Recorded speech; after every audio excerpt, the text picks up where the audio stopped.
الله الله الله الله.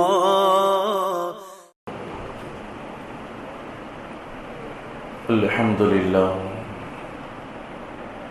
الحمد لله ولي كل نعمة، وصلى الله على رسوله محمد النبي الرحمة وعلى آله وأصحابه خيار الأمة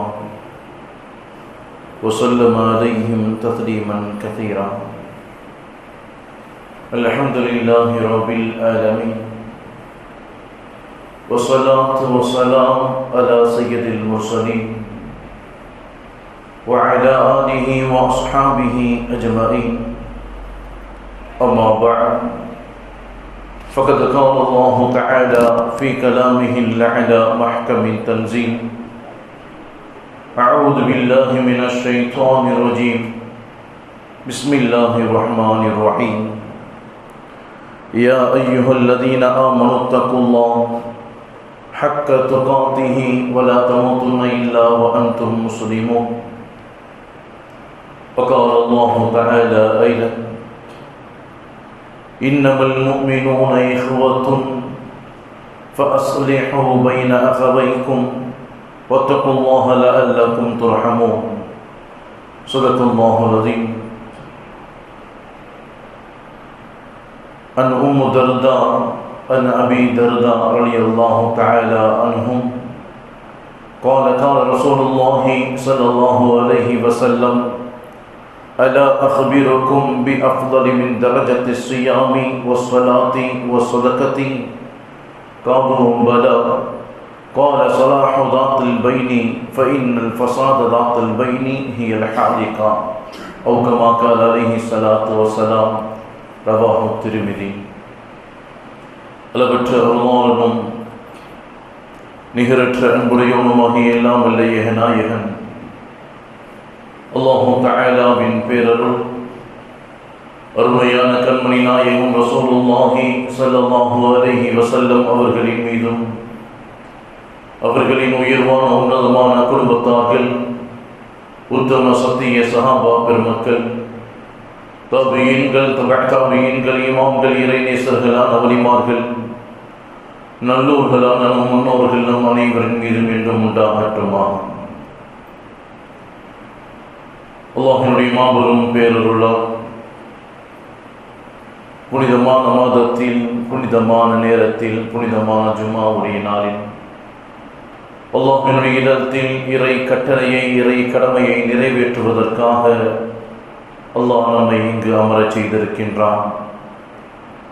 இந்த மாதத்தில், இந்த நாளில், இந்த ஜும்ஆவுடைய நேரத்தில் எந்த நன்மைகளை, எந்த வாக்கியங்களை இறைவன் நமக்கு தருவதாக வாக்களித்தானோ, இந்த மாதத்தில், இந்த நாளில், இந்த ஜும்ஆவுடைய நேரத்தில் நபிகள் நாயகம் ஸல்லல்லாஹு அலைஹி வஸல்லம் அவர்கள் எந்த நன்மைகளை, எந்த வாக்கியங்களை இறைவனிடம் கேட்டு பெற்றார்களோ அத்தனை நன்மைகளையும் வாக்கியங்களையும் பெறக்கூடிய நல்லவர்களாக உயர்ந்த வாக்கியத்தை அல்லாஹ் நம் அனைவருக்கும் தந்தருள்வானாக.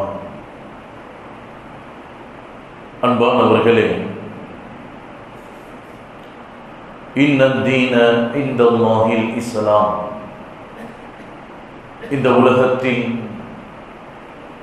எத்தனையோ மதங்கள், எத்தனையோ சமூகங்கள், சமுதாயங்களாக வாழ்ந்து கொண்டிருந்தாலும் இறைவன் ஏற்றுக்கொண்ட, இறைவன் ஒப்புக்கொண்ட ஒரு உயர்ந்த மார்க்கம், வழிகாட்டுதல் இஸ்லாம் என்பது ஒட்டுமொத்த உலகத்தாலும் ஏற்றுக்கொள்ளப்படக்கூடிய, மறுக்க முடியாத உண்மை என்பதை நாம் முதலில் புரிந்து கொள்ள வேண்டும். மாற்றார்களும் கூட,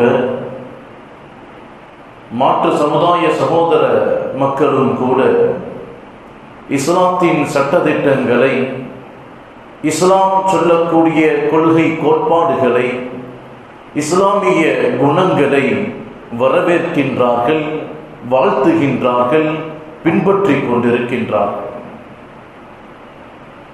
எத்தனையோ மாற்று மத சகோதரர்கள் இன்றும் நோன்பு நோக்குபவர்களாக நாம் பார்த்து கொண்டிருக்கின்றோம்.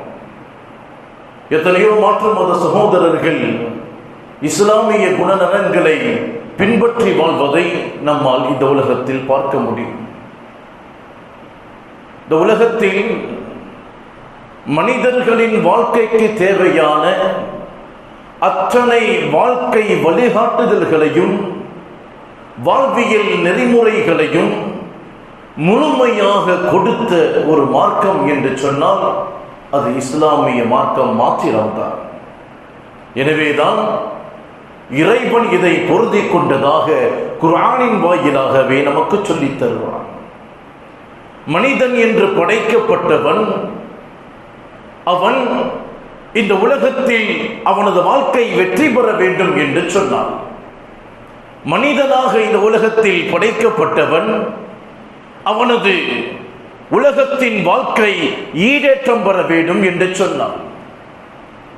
இந்த உலகத்தை தாண்டி இறைவன் உண்டாக்கி இருக்கும் மறு உலகத்தில் அவன் உயர்ந்த அந்தஸ்துகளையும் படித்தரங்களையும் பெற வேண்டும் என்று சொன்னால் இந்த உலகத்தில் அவன் எப்படி வாழ வேண்டும், எப்படி வாழ்ந்துவிடக் கூடாது. இந்த உலகத்தில் அவன் சிறந்த வாழ்க்கை வாழ வேண்டும், இறை பொருத்தம் நிறைந்தவனாக வாழ வேண்டும், மறு உலகத்திலும் அவன் வெற்றி பெற வேண்டும் என்று சொன்னால் இந்த உலகத்தில் மனிதன் எதை பெற்றிருக்க வேண்டும், எதை பெற்றிருக்க கூடாது, எதை செய்தால் அந்த செயல்பாடு இறைவனுடைய பொருத்தத்திற்குரியதாக மாறும், எதை செய்தால் அவன் இறைவனுடைய கோபத்தை பெற்றுக்கொள்வான் என்பது முதற்கொண்டு ஆதி முதல் அந்தம் வரை அத்தனை விஷயங்களையும் அக்குவேராக ஆணிவேராக பிரித்து பிரித்து நீ எப்படி வாழ்ந்தால் இந்த உலகத்தின் வாழ்க்கை உனக்கு வெற்றி, மறு உலகத்திலும் உனது வாழ்க்கை உன்னதத்திற்குரியதாக இருக்கும் என்பதை ஒவ்வொரு நிலையிலும் இஸ்லாம் சொல்லி சொல்லி அவனை வார்த்தெடுக்கின்றது. நேரான வழியில் வாழ்வதை கூட ஏதோ ஒரு நிலையில் யாரையோ பின்பற்றி வாழ்ந்துவிடக் கூடாது என்பதற்காக இறைவன் சொல்லுவான், நேரான வழியை கூட நீங்கள் என்னிடம் கேட்டு அதை சரியாக பெற்றுக்கொள்ளுங்கள் என்று இறைவன் சொல்லுவான். இஹ்தினஸ் ஸிராத்தல் முஸ்தகீம். இறைவா, ஒவ்வொரு தொழுகையிலும் சூரத்துல் ஃபாத்திஹா இல்லை என்று சொன்னால் தொழுகை முழுமையடையாது என்ற நிலையில் இருக்கக்கூடிய சூரத்துல் ஃபாத்திஹாவிலேயே அல்லாஹ் அதற்கான பிரார்த்தனையை கற்றுத்தருகின்றான். இஹ்தினஸ் ஸிராத்தல் முஸ்தகீம். இறைவா, எங்களுக்கு நேரான பாதையை காட்டு. ஸிராத்துல் லதீன அன்அம்த அலைஹிம். எந்த பாதை? யாருக்கு நீ நிஅமத் செய்தாயோ, யாருக்கு நீ அருள் புரிந்தாயோ, யார் உனது அருளை பெற்று இந்த உலகத்தில் வெற்றியடைந்தார்களோ, யார் உனது அருளை பெற்று நாளை மறுமை வாழ்க்கையில் உன்னதத்தை அடைந்தார்களோ, மறுமைக்கான சுவனத்தின் சுப செய்தியை பெற்றுக்கொண்டார்களோ, அந்த நிஅமத்தை நீ யாருக்கு கொடுத்தாயோ அந்த நேரான பாதையை எங்களுக்கு காட்டு. அல்லாஹ் யாருக்கெல்லாம் நிஅமத் செய்தேன், யாருக்கெல்லாம் அருள் புரிந்தேன் அவர்களையும் அல்லாஹ் தொடர்ந்து சொல்லி காட்டுவான். வல் ஹதைனாஹும் ஸிராத்தம் முஸ்தகீமா. நாம் சிலர்களுக்கு நேரான பாதையை காட்டினோம். உமை யுதில்லாஹு வ ரசூலஹு. யார் இறைவனுக்கும் இறை தூதருக்கும் அஞ்சி வாழ்ந்தார்களோ ஃபௌலாயிக மஅல்லதீன அன்அமல்லாஹு அலைஹிம். அவர்களுக்கு அல்லாஹ் நேரான பாதையை காட்டினார். அவர்களுக்கு அல்லாஹ் இந்த உலகத்தில் நிஅமத் செய்தான். அவர்கள் யார் தெரியுமா? மீனன் நபியீன வஸ்ஸிதீகீன வஷ்ஷுஹதாஇ வஸ்ஸாலிஹீன். நபிமார்கள், வாய்மையாளர்கள், ஷஹீதுகள், நல்லவர்கள். இவர்களுக்கெல்லாம் இறைவன் அருள் புரிந்ததாக குர்ஆன் வாயிலாக நமக்கு தெளிவுபடுத்துவார். இவர்களை பின்பற்றி வாழ்ந்தால் இவர்களுடைய வழிகளில் நீங்கள் வாழ்ந்தால் இந்த உலகத்திலும் உங்களுக்கு வெற்றி, நாளை மறுமையிலும் வெற்றி. ஆமீனு கமா ஆமன்னன் நாஸ், அல்லாஹ் சொல்லுவார். எந்த ஈமானை அந்த நபிமார்களும் இறைநேசர்களும் சஹாபாக்களும் ஏற்றுக்கொண்டார்களோ அந்த ஈமான் உங்களிடம் வரும் வரை உங்கள் ஈமான் பரிபூர்ணம் அடையாது. நமது வாழ்க்கை எப்போது அப்படி மாறும்? நபிமார்களை போன்று, வலிமார்களை போன்று, சாலிஹீன்களை போன்று, சஹாபாக்களை போன்று அவர்களை பயன்படுத்திய, அவர்களை பக்குவப்படுத்திய உயர்ந்த குணங்கள் நம்மிடம் உயரும் என்று சொன்னால் அந்த நிலைக்கு அல்லாஹ் நம்மையும் தயார்படுத்துவார். எந்த வாழ்க்கை சஹாபாக்களும் இமாம்களும் இறைநேசர்களும் நபிமார்களும் இந்த உலகத்தில் வாழ்ந்து நம்மை வாழச் செய்தார்களோ அந்த வாழ்க்கையில் அடிப்பிரலாமல் வாழும் போது அந்த நிஅமத்தும் அந்த சுவனமும் அந்த மறுமையின் ஈடேற்றமும் நமக்கு உண்டு என்பதை அல்லாஹ் குர்ஆனின் வாயிலாக தெளிவுபடுத்துவார். நபிமார்களிடம் இருந்த உயர்ந்த பண்புகள், இறை நேசர்களிடம் இருந்த உயர்ந்த பண்புகள், இறைவனுக்கு நெருக்கமானவர்களிடம் இருந்த உயர்ந்த பண்புகள், எல்லாவற்றிற்கும் மேலாக எல்லா நிலையிலும் நிதானத்தை, அமைதியை, உறுதியை அல்லாஹ் ஒவ்வொரு நபிக்கும் போதனை செய்தான். நபி மூசா அலைஹிஸ்ஸலாத்து வஸலாம் அவர்களிடம் அல்லாஹ் சொன்னான், ஃபிரௌன் அநியாயக்காரனாக வாழ்ந்து கொண்டிருக்கின்றான். ஃபகூலா லஹு கௌலன் லய்யினல் லஅல்லஹு யததக்கரு அவ் யக்ஷா. அந்த ஃபிரௌனிடம் நீங்களும் உங்கள் சகோதரர் ஹாரூனும் சென்று நிதானமாக மென்மையான வார்த்தைகளை அவனுக்கு சொல்லுங்கள். ஒரு கால் அவன் நல்லுபதேசம் பெறலாம், அல்லது இறைவனுடைய அச்சம் அவனுக்குள் ஊடுருவலாம். இறை பாதையை, இறை சிந்தனையை மென்மையாக நிதானமாக அவனிடம் சொல்லுங்கள். அவன் ஒரு கால் திருந்தி நல்லுபதேசம் பெறலாம், அல்லது இறைவனுடைய அச்சம் அவனுக்கு வரலாம் என்பதாக மென்மையான முறையில், நிதானமான முறையில் நிதானத்தை பின்பற்றி மார்க்கத்தை சொல்வதை நபிமார்களுக்கு அல்லாஹ் கட்டளையிட்டான். நபிகள் நாயகம் ஸல்லல்லாஹு அலைஹி வஸல்லம் அவர்கள் குறித்து அருள்மறை குர்ஆன் ஷரீஃபிலே இறைவன் சொல்லித் தரும்போது, ஃபபிமா ரஹ்மத்தின் மினல்லாஹி லின்த லஹும் வலவ் குன்த ஃபல்லன் கலீலல் கல்பி லன்ஃபல்லு மின் ஹவ்லிக. நபியே, இறைவன் உங்களுக்கு செய்த ரஹ்மத்தின் காரணத்தால் மக்களிடம் நீங்கள் மென்மையாக நடந்து கொள்கின்றீர்கள், நிதானமாக நடந்து கொண்டிருக்கின்றீர்கள். இறைவன் உங்களுக்கு அருள் புரிந்திருக்கின்றார். அந்த மென்மையும் நிதானமும் உங்களிடம் இல்லை என்று சொன்னால் அந்த மக்கள் உங்களை விட்டும் விரண்டோடி இருப்பார்கள். நிதானத்தால் இறைவன் பொறுமையால் வெற்றியை வழங்குவதாக குர்ஆனின் வாயிலாக நமக்கு சொல்லித் தருவான்.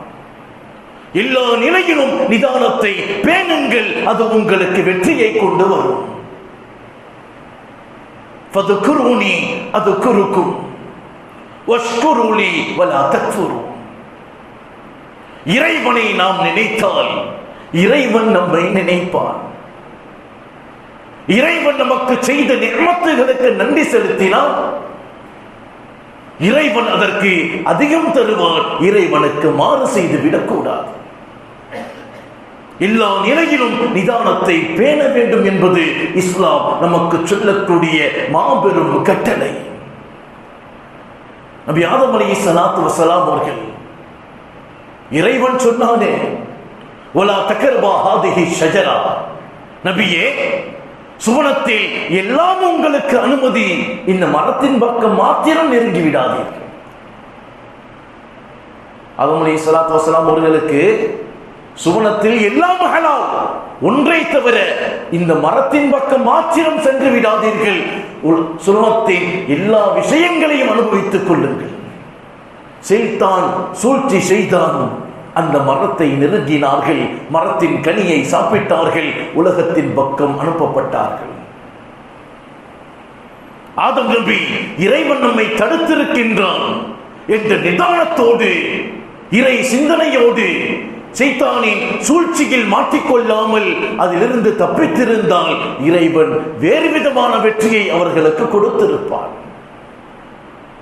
யூனுஸ் நபி அலைஹிஸ்ஸலாத்து வஸலாம் அவர்கள் அந்த சமுதாயத்தின் மீது கோபம் கொண்டு இறைவனுடைய அறிவிப்பை நிதானத்தோடு எதிர்பார்க்காமல் ஊரை விட்டு வெளியேறுகின்றார்கள்.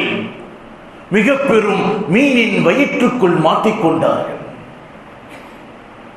நிதானித்து பொறுமையோடு இறை கட்டளை வரும் வரை அமைதியோடு இருந்திருந்தால் இறைவன் வேறு விதமான வெற்றியை நபி யூனுஸ் அலைஹிஸ்ஸலாத்து வஸலாம் அவர்களுக்கு கொடுத்திருப்பார். ஜக்கரியா நபியின் மகனார் யஹ்யா அலைஹிஸ்ஸலாத்து வஸலாம் அவர்கள் எதிராளிகள் துரத்திக் கொண்டிருக்கும் போது எதிரே இருந்த மிக பெரும் மரத்திடம் உதவி கேட்டார்கள். அந்த மரம் இரண்டாக பிளந்தது. அந்த மரத்திற்குள் ஒளிந்து கொண்டார்கள். மரம் மூடிவிட்டது. அவர்களுடைய சட்டை வெளிப்புறத்தில் இருந்ததை பார்த்து எதிரிகள் மரத்தோடு மரமாக யஹ்யா அலைஹிஸ்ஸலாத்து வஸலாம் அவர்களை இரண்டாக அறுத்தார்கள். பொறுமையோடு இருந்து நிதானத்தோடு இருந்து இறைவனிடம் உதவியை கேட்டிருந்தால் இறைவன் வேறு விதமான வெற்றியை நபி யஹ்யா அலைஹிஸ்ஸலாத்து வஸலாம் அவர்களுக்கு அல்லாஹ் கொடுத்திருப்பார். நபி மூசா அலைஹிஸ்ஸலாத்து வஸலாம் அவர்கள் இறைவனிடம் கேட்டார்கள், இறைவா, நான் உன்னை பார்க்க வேண்டும். அல்லாஹ் சொன்னார், நபியே, உங்களால் என்னை பார்க்க முடியாது. என்னை பார்க்கும் சக்தி உங்கள் உலகத்தின் பார்வைக்கு இல்லை. அடம் பிடித்தார்கள். அல்லாஹ் சொன்னான், என்னை பார்க்கும் சக்தி உங்களுக்கு இல்லை. அப்படி இருந்தால் நான் எனது ஒட்டுமொத்த ஒளியின் ஒரே ஒரு துளியை துர்சினாமலையின் மீது இறக்குகின்றேன், அதை பாருங்கள். அந்த ஒரு துளியை பார்ப்பதற்கு உங்களுக்கு சக்தி இருந்தால் நீங்கள் என்னை பார்க்கலாம். அல்லாஹ் துர்சினாமலையின் மீது தனது ஒளியை இறக்கும் போது மூசா அலைஹிஸ்ஸலாத்து வஸலாம் அவர்கள் அதை பார்க்க முடியாமல் ஹர்ர மூசா ஸைகா,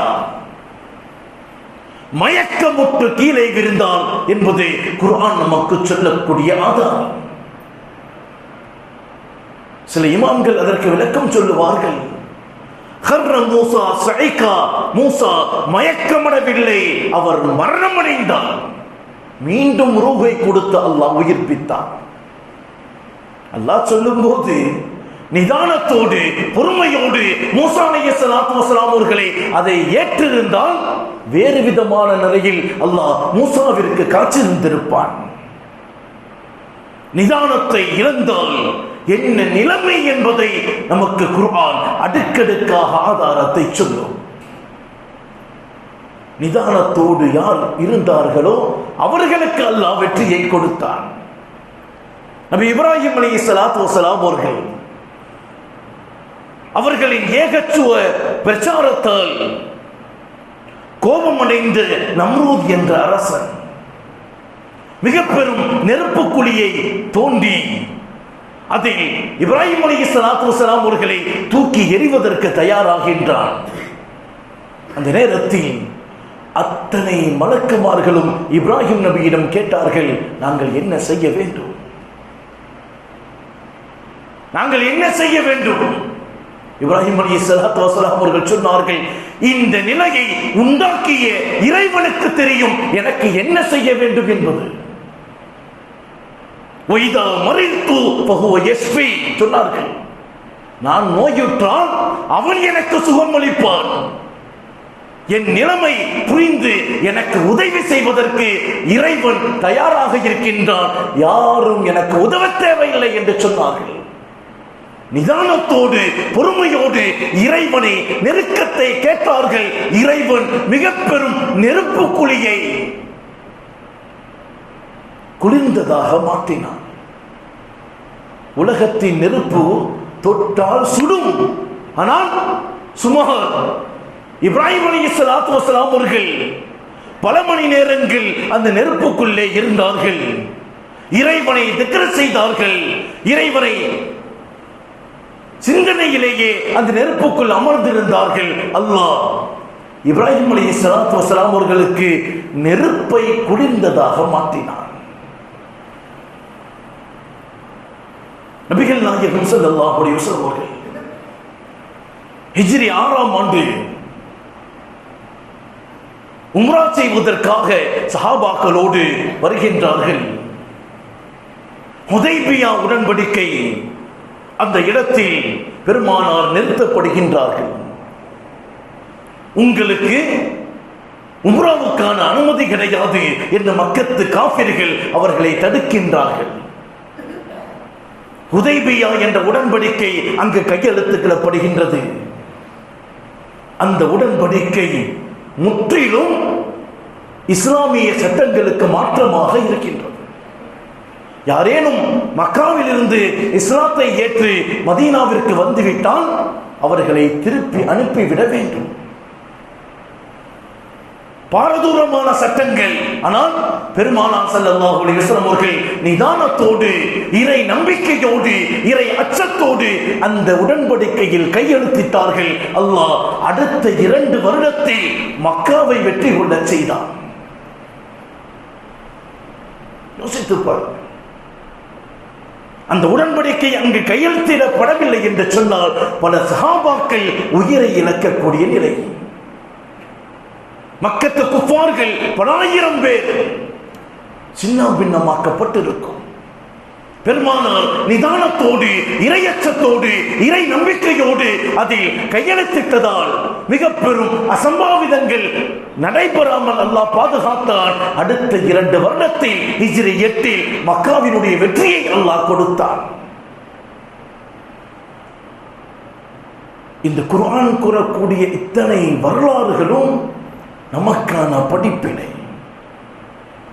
என்ன நடந்தாலும் எது நிகழ்ந்தாலும் நிதானத்தோடு பொறுமையோடு இறையச்சத்தோடு இறை சிந்தனையோடு நாம் இருந்தால் அத்தனை நிலைகளிலும் அல்லாஹ் நமக்கு வெற்றியை தருவார். யாரேனும் ஒரு நபரை அழைத்துதான் அல்லாஹ் நமக்கு உதவி செய்ய வேண்டும் என்பதல்ல. இறைவன் நினைத்தால் எப்படி உலகத்தை நெருப்பு சுடுமோ அந்த நெருப்பை குளிர்ந்ததாக இப்ராஹிம் நபிக்கு மாற்றினானே. உலகத்தின் கத்தி கழுத்தில் வைத்தால் அறுக்குமே, அந்த கத்தி இஸ்மாயில் நபியை அறுக்கவில்லை. அன்பானவர்களே, இறை சிந்தனையோடு நாம் வாழ்ந்தால் எல்லா நிலையிலும் இறைவன் உதவி செய்வதற்கு தயார். அதற்கு உயிர் இருக்க வேண்டும் என்பதல்ல. குர்ஆன் ஷரீஃபிலே அல்லாஹ் ஒரு வாசகத்தை சொல்லுவார். فَالْيَوْمَ نُنَجِّيكَ بِبَدَنِكَ لِتَكُونَ لِمَنْ خَلْفَكَ آيَةً. மூசா அலைஹிஸ்ஸலாத்து வஸலாம் அவர்களை துரத்தி வந்த ஃபிரௌன் நைல் நதியில் மாட்டிக்கொண்டு அங்கு இறக்கின்றான். அந்த நேரத்தில் அல்லாஹ் வசனத்தை இறக்கினான். فَالْيَوْمَ نُنَجِّيكَ بِبَدَنِكَ لِتَكُونَ لِمَنْ خَلْفَكَ آيَةً. இன்றைய தினம் இறக்கக்கூடிய உனது உடலை கியாமத்து வரை நான் பாதுகாப்பேன். கியாமத்து வரையும் நான் பாதுகாப்பேன். ஏன் தெரியுமா? பின்னால் வரக்கூடிய என் அடியார்களுக்கான படிப்பினை. இறந்த ஒரு பிரேதத்தை வைத்து இறைவன் தனது அத்தாட்சியை இங்கு நிலைநிறுத்திக் கொண்டிருக்கின்றான். உயிரோடு உள்ளவர்கள் வேறு, இறந்த மையத்தை வைத்து பாதுகாத்து அல்லாஹ் தனது வல்லமையை இங்கு வெளிப்படுத்திக் கொண்டிருக்கின்றான். இந்த மார்க்கம் நமக்கு வெகுமதியாக கிடைத்தது. இதை எப்படி ஏற்று எப்படி பின்பற்றுகின்றோம் என்பதுதான் இறைவன் நமக்கு தந்த சோதனை. நம்மால் இந்த மார்க்கத்திற்கான எந்த உயர்வும் இல்லை, எந்த தாழ்வும் இல்லை. மார்க்கத்தை பின்பற்றினால், மார்க்கத்தின் சட்டத்தின்படி நடந்தால் நமக்குத்தான் பலன்களே தவிர, நமக்குத்தான் உயர்வுகளே தவிர, நமக்குத்தான் உன்னதமான கண்ணியங்களே தவிர நம்மால் மார்க்கத்திற்கு எந்த ஒரு பிரயோஜனமும் இல்லை. மார்க்கம் அது மார்க்கமாகவே இருக்கும். எனவேதான் அருள்முறை குர்ஆன் ஷரீஃபிலே இறைவன் சொல்லுவான், இன்னா நஹ்னு நஸல்னா ذிக்ர வ இன்னா லஹு லஹாஃபிலூன். நாமே இந்த குர்ஆனை இறக்கினோம், நாமே இந்த குர்ஆனை பாதுகாப்போம்.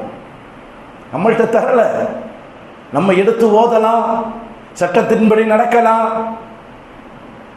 இதுதான் நமக்கான அனுமதி. இதை பாதுகாக்கும் உரிமையை அல்லாஹ் அவன் எடுத்துக் கொண்டான். இன்னொரு வசனத்தில் அல்லாஹ் சொல்லுவான், இன்னா அர்தனல் அமானத்தை, இந்த குர்ஆனை அமானிதமாக நான் தரட்டுமா என்று கேட்டான் அல்லாஹ். அல சமாவாத்தி வல் அர்தி வல் ஜிபாலி, மிக பிரம்மாண்டமான வானத்திடம், பறந்து விரிந்த பூமியிடம், மிக பெரும் மலைகளிடம் அல்லாஹ் கேட்டான். இந்த அர்தனல் அமானத்தை அல சமாவாத்தி வல் அர்தி வல் ஜிபாலி, அல்லாஹ் சொல்லுவான், இந்த வேதத்தை உங்களிடம் தரட்டுமா? வானத்திடம் அல்லாஹ் கேட்டான். பூமியை உன் மீது இறக்கி வைக்கட்டுமா? பூமியிடம் அல்லாஹ் கேட்டான். வல் ஜிபாலி, மிக பெரும் மலைகளின் மீது அல்லாஹ் கேட்டான். என்ன சொல்லுச்சு தெரியுமா? 3 குர்ஆன்ல இருக்கு. ஃபஅபைன ஐ யஹ்மிலஹா, எங்கள்கிட்ட நான் கொடுத்துறாத இறைவா, வேதத்தை எங்களிடம் கொடுத்து விடாதே, எங்களால் அதன் பரிபூர்ணத்துவத்தை முழுமையாக நிறைவேற்ற முடியுமா என்பது தெரியாது. ஏற்றுக்கொண்டு இறுதியில் நாங்கள் குற்றவாளிகளாக ஆக நாங்கள் தயாரில்லை என்று சொல்லிவிட்டது. ஆனால்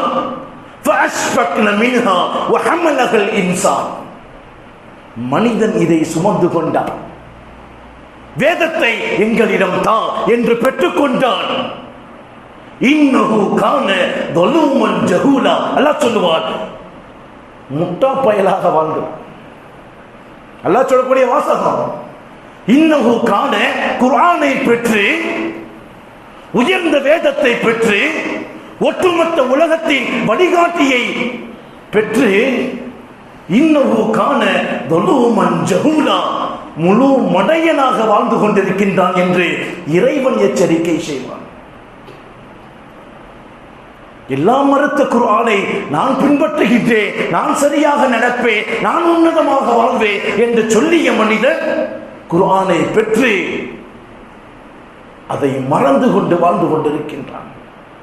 நம்மில் எத்தனை பேர் இன்று காலை எழுந்தவுடன் குர்ஆனை தொடர்ந்து ஓதினோம்? நேற்று முந்தானாத்து எண்ணிக்கை எடுத்து பாருங்கள், 100% கொண்ட தாடாளவில்லை. யார் குர்ஆனின் படி அமல் செய்வோம் என்று இறைவனிடம் வாக்குறுதியோடு பெற்றுக்கொண்ட மனிதன். எனவேதான் அருள்முறை குர்ஆன் ஷரீஃபிலே இறைவன் ஒரு எச்சரிக்கையை சொல்லுவார். வலக்கத் தரஅனா லிஜஹன்னம கதீரம் மினல் ஜின்னி வல் இன்சி, மனிதர்களிடம் இருந்தும் ஜின்களில் இருந்தும் அதிகமான நபர்களை நரகத்திற்காக நான் தயார் செய்திருக்கின்றேன். வார்த்தை எப்படி? இந்த உலகத்தில் எத்தனை கோடிக்கணக்கான படைப்புகள் இருந்தாலும் லக்கத கலக்கனல் இன்சான ஃபி அஹ்ஸனி தக்வீம், அல்லாஹ் சொல்லுவான், மனிதர்களை அழகிய தோற்றத்தில் உயர்ந்த படைப்பாக நாம் படைத்தோம். லக்கத கலக்கனல் இன்சான ஃபி அஹ்ஸனி தக்வீம், மனிதர்களை உயர்ந்த படைப்பாக இந்த உலகத்தில் நாம் படைத்திருக்கின்றோம் அப்படின்னு ஒரு இடத்துல சொன்ன அல்லாஹ் இன்னொரு இடத்துல என்ன சொல்றான்? வலக்கத் தரஅனா லிஜஹன்னம கதீரம் மினல் ஜின்னி வல் இன்ஸ், மனிதர்களிலிருந்தும் ஜின்களில் இருந்தும் அதிகமானவர்களை நரகத்திற்காக நாம் படைத்திருக்கின்றேன். யார் அவன்? யார் அந்த மனிதன்? நரகத்திற்காக சொல்றானே அல்லாஹ், யார் அவன்? அல்லாஹ் அதற்கான விளக்கத்தையும் சேர்த்தே சொல்லுவான். லகும் குலூபுன், அவனுக்கு சரியான உள்ளத்தை அல்லாஹ் கொடுத்திருப்பான். சரியான புத்தி சுவாதீனத்தை அல்லாஹ் கொடுத்திருப்பான். லகும் குலூபுன், அவனுக்கு சரியான உள்ள அமைப்பை அல்லாஹ் கொடுத்திருப்பான். லா யஃப்கஹூன பிஹா, இறைவன் எதை சிந்திக்க வேண்டும் என்று சொன்னானோ, மனதில் எதை ஏற்றுக்கொள்ள வேண்டும் என்று இறைவன் சொன்னானோ, எந்த வாழ்க்கை நீ வாழ வேண்டும் என்று சொன்னானோ அதை மறந்திருப்பான். உலகும் அயூன், அல்லாஹ் சொல்லுவார், அவனுக்கு சரியான பார்வையை நான் கொடுத்தேன். லா யுபஸிரூன பிஹா, எதை பார்க்க வேண்டும் என்று நான் சொன்னேனோ அதை மறந்தவனாக ஹராமை, ஹலால் இல்லாத இறை பொருத்தமில்லாதவற்றை அவன் பார்த்து கொண்டே இருக்கின்றான். வலகும் ஆதானும், அவனுக்கு காது இருக்கும். லா யஸ்மஊன பிஹா, எதை கேட்க வேண்டும் என்று அல்லாஹ் சொன்னானோ அதை கேட்காமல் இறைவனை மறந்து வாழ்வான்.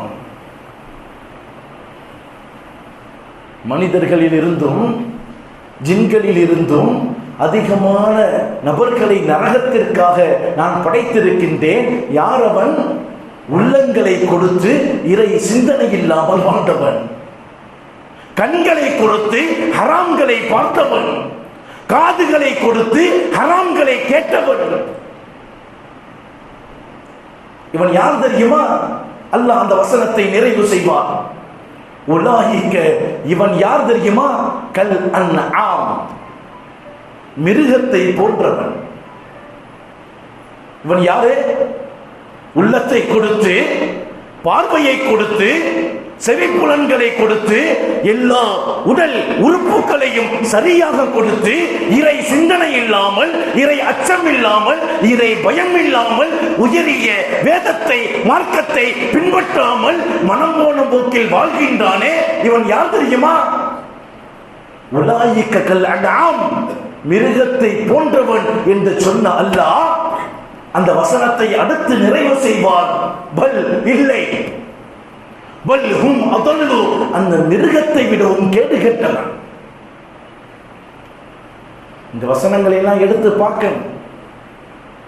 ஒரே நோம்பு நோற்றா சொர்க்கம் கிடைச்சது, ஹஜ்ஜு செஞ்சாரா பாவம் மன்னிக்கப்பட்டு, சதக்கா கொடுத்தாரா சொர்க்கத்துக்குள்ள போயிடலாம். இது மாத்திரம் குர்ஆன் சொல்லவில்லை. குர்ஆனின் எச்சரிக்கையை, இறைவன் சொல்லக்கூடிய வார்த்தைகளை உள்ளுணர்ந்து கவனித்தால் பள்ளியை விட்டும் யாரும் வெளியே செல்ல மாட்டோம்.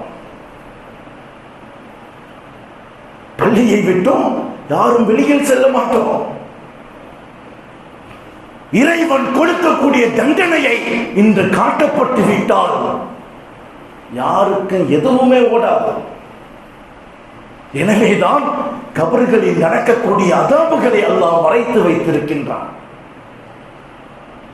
அன்பானவர்களே, எல்லா நிலையிலும் நிதானத்தோடு, பொறுமையோடு, இறை அச்சத்தோடு, இறை சிந்தனையோடு நாம் செயல்பட்டால் எல்லா நிலைகளிலும் வெற்றி என்பதுதான் நபிமார்களின் வரலாறுகள் நமக்கு போதனை செய்கின்றது. யார் எல்லாம் நிதானங்கள் இழந்து செயல்பட்டார்களோ அவர்களின் நிலைகள் மோசமான கஷ்டங்களை பெற்றதை அல்லாஹ் குர்ஆனின் வாயிலாக விவரிக்கின்றான். யார் எல்லாம் நிதானத்தோடு செயல்பட்டார்களோ அவர்கள் இந்த உலகத்தில் மாத்திரமல்ல மறுமையிலும் வெற்றியடைந்ததை அல்லாஹ் சொல்லி காட்டுவான். பெருமானார் சொன்னார்கள், அல் அஜலத்து மினஷ் ஷைத்தான் குலிக்கல் இன்சான மின் அஜல். அல்லாஹ் சொல்லுவான், மனிதன் அவசர புத்தியிலே படைக்கப்பட்டிருக்கின்றான். அப்படி அவசரப்படுவது ஷைத்தானுடைய தன்மை என்பதாக நபிகள் நாயகம் ஸல்லல்லாஹு அலைஹி வஸல்லம் அவர்கள் நமக்கு சொல்லி தந்தார்கள். ஒரு சஹாபி கேட்டார், யா ரசூலல்லாஹ், எனக்கு ஏதாவது வசியத்து செய்யுங்க. பெருமானார் சொன்னார்கள், லா தக்லபு, கோவப்படாதீங்க, நிதானத்தோடு பொறுமையாக இருங்க. மீண்டும் கேட்டார், யா ரசூலல்லாஹ், எனக்கு வேற ஏதாவது உபதேசம் செய்யுங்க. பெருமானார் மீண்டும் சொன்னார்கள், கோபப்படாதீங்க, பொறுமையோடு நிதானத்தோடு இருங்க. மீண்டும் கேட்டார், யா ரசூலல்லாஹ் உபதேசம் செய்யுங்க. பெருமானார் மூன்றாவதும் சொன்னார்கள், எந்த நிலையிலும் கோபம் இல்லாமல் நிதானத்தோடு பொறுமையோடு இறை முடிவை எதிர்பார்த்து இருங்கள், அல்லாஹ் உங்களுக்கு வெற்றியை தருவான் என்று சொன்னார். நிதானம் மிக பெரும் ஆயுதம். அந்த நிதானத்தால், அந்த பொறுமையால் நபிமார்களுக்கு வெற்றியை கொடுத்ததாக இறைவன் அடுக்கடுக்கான ஆதாரங்களை நமக்கு சொல்லுவார். ஏன்? அந்த நிலைகளில் நாம் வாழ வேண்டும் என்பதற்காக. ஒரு தடவை பஹ்ரைன் நாட்டிலிருந்து நபிகள் நாயகம் ஸல்லல்லாஹு அலைஹி வஸல்லம் அவர்களை பார்ப்பதற்காக, சந்திப்பதற்காக ஒரு மிக பெரும் கூட்டம் பயணம் செய்து வந்தது. மதீனாவினுடைய எல்லையை நெருங்குகின்ற போது 30க்கும் மேற்பட்ட ஒட்டகங்கள், அந்த ஒட்டகங்களை விரைவாக விரட்டி கொண்டு வருகின்றார்கள் நபியை பார்க்க வேண்டும் என்பதற்காக. பெருமானாரின் இல்லத்துக்கு அருகாமையில் வந்ததோடு திபுதுவண்டு ஒட்டகத்திலிருந்து குளித்தவர்கள் வெகு விரைவாக நெருக்கடியோடு ஓடி வருகின்றார்கள் நபிகள் நாயகம் ஸல்லல்லாஹு அலைஹி வஸல்லம் அவர்களை பார்க்க. நீண்ட தொலைவில் இருந்து அவர்கள் பயணம் செய்து வந்ததால் ஆடைகள் புழுதி படிந்த நிலையில் கசங்கி இருந்தது, தலைமுடிகள் எல்லாம் பரட்டையாக இருந்தது. பெருமானாரை சந்தித்தார்கள். ஆனால் பெருமானார் ஸல்லல்லாஹு அலைஹி வஸல்லம் அவர்கள் அந்த கூட்டத்தை கவனிக்கின்றார்கள்.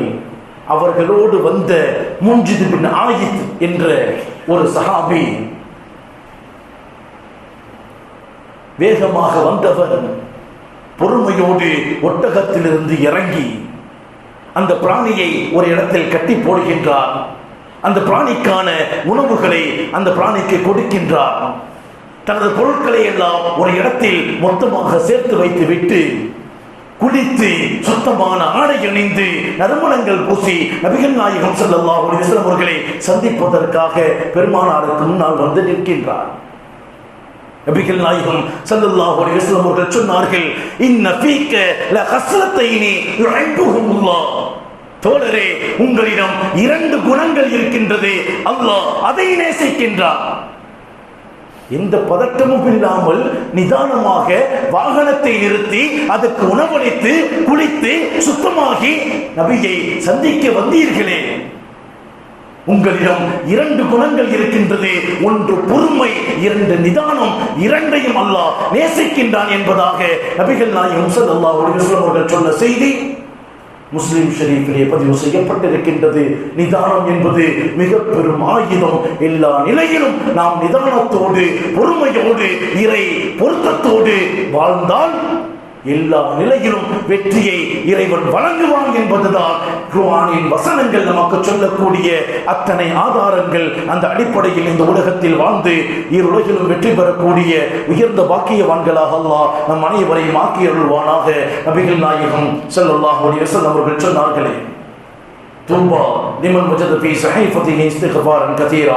யார் நாளை மறுமையில் தன்னுடைய நன்மை தீமை ஏடுகளில் அதிகமாக தௌபா செய்தவர்களாக இறைவனிடத்தில் பாவ மன்னிப்பை தனது வலதுகரத்தில் பெற்றுக் கொள்கின்றார்களோ அவர்களுக்கு சுபசோபனம் என்று சொன்னார்களே, அப்படிப்பட்ட உயர்ந்த பாக்கியவான்களாக அல்லாஹ் நம் அனைவரையும் ஆக்கி அருள்வானாக. வாழும் காலம் முழுக்க லா இலாஹ இல்லல்லாஹ் முஹம்மது ரசூலுல்லாஹ் என்ற கலிமாவின் அடிப்படையில் வாழ்ந்து அதே கலிமாவோடு மரணமாக கூடிய உயர்ந்த வாக்கியத்திற்குரிய நல்லவர்களாக அல்லாஹ் நம் அனைவரையும் ஆக்கி அருள்வானாக. வ ஆகிரு தஅவானா அல்ஹம்துலில்லாஹ்.